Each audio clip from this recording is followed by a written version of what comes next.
After a 25-year partnership that produced 41 PGA Tour wins, 5 majors, and 11 Ryder Cup appearances, Phil Mickelson and Jim Bones Mackay are going their separate ways. Find out if Bones' veto power will transfer to Phil's next looper.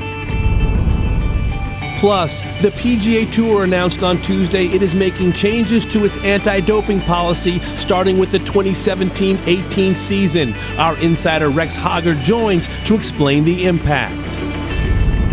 And yesterday, PGA Tour pros competed in the annual Umbrella at 15th and a half hole challenge at the Travelers Championship.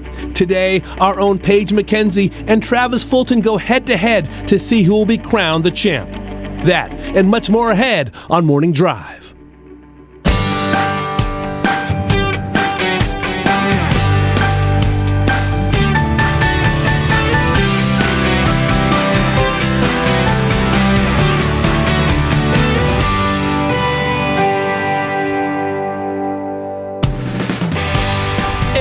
Welcome to Morning Drive on Wednesday, June the 21st, the year 2017. We will spend a lot of time with these two gentlemen in Cromwell, Connecticut, Matt Janella and the insider Rex Hoggard, getting you ready for the Travelers Championship. As we welcome you inside Studio API, I'm Dave Manack alongside our LPGA veteran, Paige McKenzie. Good morning. How are you? I'm doing well. I'm excited. We got a big show coming up, but a lot has been going on in the world golf. No shortage of news. With that in mind, let's say good morning to Lauren Thompson, LT. Well, there's also a lot going on across the pond. Check this out. Rafa Cabrera Bello, he knows how to have fun at tour stops.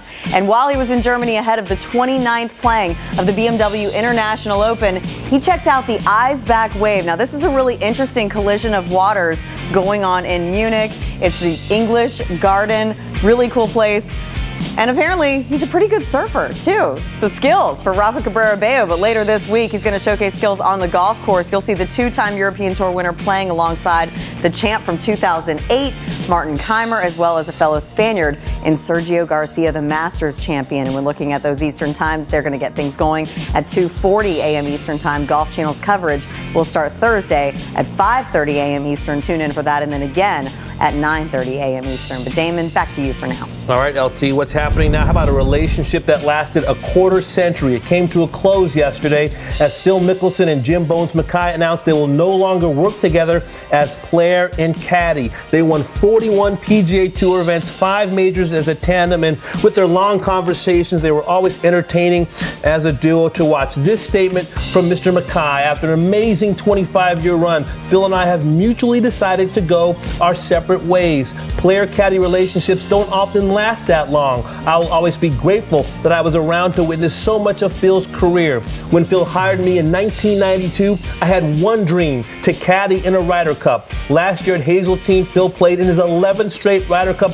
It was so cool to have a front row seat. I wish Phil nothing but the best. His game is still at an elite level, and when he wins in the future, it's definitely the Masters, I will be among the first to congratulate him. I do want to say for the record, I did not use my veto this year. I would like to pass it along to Tim, that's Phil Mickelson's brother, in all its glory. Thank you, Phil. And Phil Mickelson also had a statement. After 25 very rewarding and memorable years, Bones and I have mutually decided to end our player-caddy relationship. Our decision is not based on a single incident. We just feel it's the right time for a change. Bones is one of the most knowledgeable and dedicated caddies in the world. He is always prepared and has the ability to make decisions in pressure-packed situations. Bones is without a doubt one of the most thoughtful people that I have ever known. The next player to work with him will obviously be very lucky. My relationship and history with Bones far exceeds golf. He has been one of the most important and special people in my life since the day we met, and I will always be grateful for everything he has done for me. Amy and I and our children will always think of Bones, Jen, Oliver, and Emma as family. We are looking forward to sharing life and friendship with them forever. My brother Tim will be on the bag for the rest of the year. Bones has not used his veto this year, and I heard a rumor that he is trying to pass the veto to Tim. For the record, vetoes are non-transferable. Sincerely, Phil. page, you can clearly see the warmth between Phil Mickelson and Jim Bones Mackay. It's been so fun for me as a reporter to watch them. What's your reaction to the end of this relationship on the golf course? I mean, for me, it's just about reflection. It's about looking back at the last 25 years and understanding how incredibly special it is to have that kind of relationship. The player-caddy relationship is as strong and as difficult as any marriage could be. And to have two people last 25 years together through all of what they have been through is really incredibly special. And look at this. We've watched them literally grow up together on the PGA Tour. You see that young photo, 1994, and then a photo from earlier this year at the Farmers Insurance Open outside of San Diego. To me, it's interesting. I think about what Phil and Bones went through to get to that first major championship. Back in 2004, we talk about today's player. Who's the best player without a major? And Sergio went through it. And in the past, it was Corey Pavin, and it was Tom Kite, and maybe now it's Ricky Fowler. I mean, Phil Mickelson wore that crown for over a decade because he had such a strong amateur career. And then, of course, this one, 2013 at Muirfield, the fifth major championship in his career, the Claret Jug, which so many people thought he couldn't win, which he thought he couldn't win. The way they hugged on the green, I get goosebumps just thinking about it. I do too, and I think they were the we before the we became popular. Yeah. I think now in modern game we hear from players about the respect that they have for their caddies and the relationship that they have on and off the golf course. And I think Bones and Phil kind of set the standard very early of how that mutual respect can play out on the golf course. A little bit later, we're going to have a little more on that veto between Phil and Bones, a great conversation between Phil Mickelson and David Feherty. Also happening now, yes, the PGA Tour announced yesterday an update to its anti-doping policy, but what are the specifics? We're going to bring back Rex Hogg, who's up in Cromwell, Connecticut this morning. Rex, it's great to see you. So what are kind of the nuts and bolts to the new policy we'll see starting in 2017-18? Well, Damon, there's two key elements to all of this, and the first is the blood testing element, and this is really, it seemed this was inevitable going down the road. I mean, as we went into the Olympics, and obviously last year there was blood testing, I think a lot of the players who went through that kind of spread the word that, look, it's not that big of the deal, because players were concerned that getting stuck with a needle would somehow impact your play. But I think last year's Olympics kind of kept everybody on an even keel and really made sense that, look, there's a lot of drugs that you cannot detect via a urine test. And this is the one thing that they needed to do to really comply with WADA and the Olympic program. So that was kind of inevitable. The other part of this is the new reporting function that in the past, the PGA's tour policy was if a player tested positive for a performance-enhancing drug and was suspended, that they reported that to the press and the public. But they did not do that for recreational drugs, drugs of abuse, things like marijuana and alcohol. That has changed. If there is a suspension now for a drug of abuse, it will be reported to the public. So those are the kind of the key elements of what came out yesterday. Well, Rex, why do you think this news is happening now? Why did the PGA Tour announce this yesterday?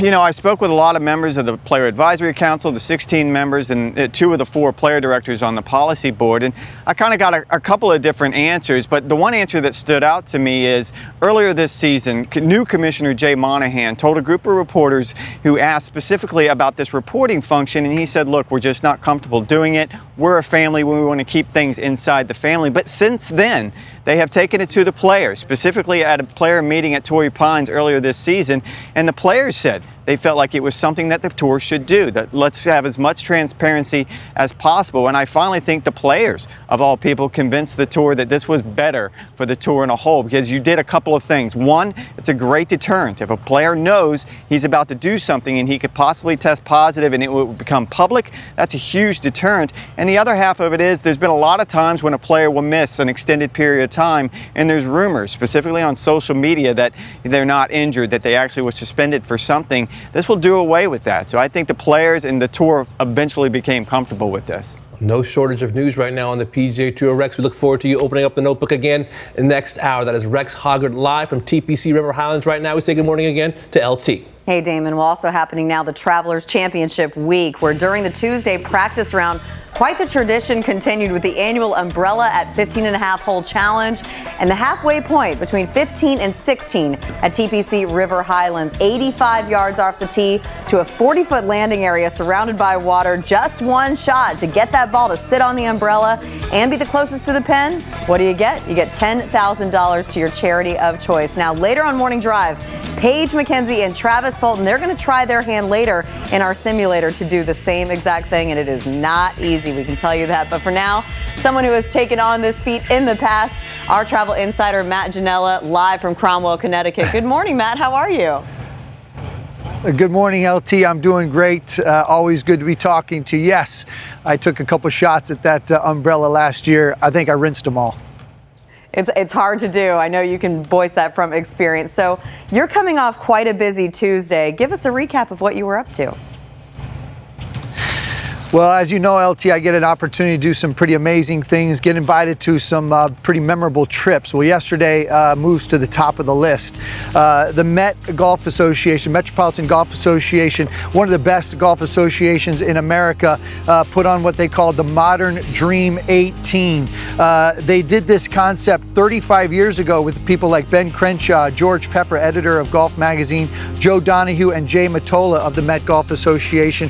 And they played 18 most notable golf holes in their association. Well, they've had about 50 golf courses built over the course of the last 35 years. They voted for 18 holes amongst those golf courses, and we set out starting at 5:45 a.m. yesterday in Eastern Long Island. A group of 4 guys made up of Brian Mahoney, the executive director of the Met Golf Association, the president Michael Sullivan, Joe Saladino, who's a 2-time Met golfer of the year, and myself. And we went to 18 different holes, 18 different courses from Long Island all the way to Liberty National is where we ended. 5:45 a.m. till 8:45 p.m. 15 hours of golf, getting there by car, by helicopter. It truly was one of the more unique experiences I've ever had. We're going to have lots more coming up on a future morning drive and the complete story there. But it was a blast, LT. A long but a pretty awesome day, if I do say so myself. Nice job, Matt. All right, so tell us what's going on today that you're going to be bringing us on Morning Drive. Well, we're going to catch up with Beau Hossler and Patrick Rogers, 2 stalwarts out here, young guns, as you might say, out on the PGA Tour. Beau Hossler, we remember, had that shoulder injury as he was finishing up the brilliant career at Texas, and Patrick Rogers had that great career at Stanford. So we're going to catch up with both those guys later on today. And then after the show, I'm going to participate in a miniature golf or a putt-putt tournament for charity, and I'm playing for Youth on Course, the great initiative there by the Northern California Golf Association that helps subsidize green fees for youth. Excellent job. Looking forward to hearing more from Matt Janella later on Morning Drive. But for now, let's get back to Damon Hack. All right, LT, also happening now. How about Stacey Lewis, the 2-time major champ? She returns to the site of her last LPGA victory. It happened 3 years ago at the Walmart Northwest Arkansas Championship, and it must feel like a lifetime ago for her. But the thing is, she's actually played a lot of great golf. Since that win, 12 runner-up finishes, 30 top 10s. She's only missed 1 cut. For more on Stacey, we say good morning to the Golf Channel Academy lead coach Travis Fulton, and once again to Paige. Hey, good morning, Damon. And yeah, Stacey Lewis won this event back in 2014, as Damon mentioned, but she also has an unofficial win here back in 2007 when she was a senior at the University of Arkansas.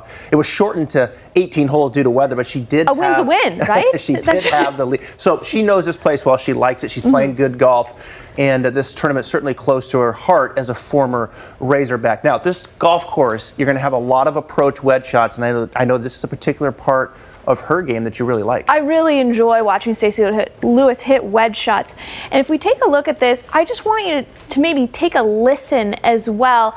She has such incredible solid contact in her wedge shots, and a lot of it has to do with posture, which I'll get to in a minute. So go ahead and you can roll this and just see how simple and solid it is. And then that thud on the ground, that means that her bounce is working perfectly with the turf.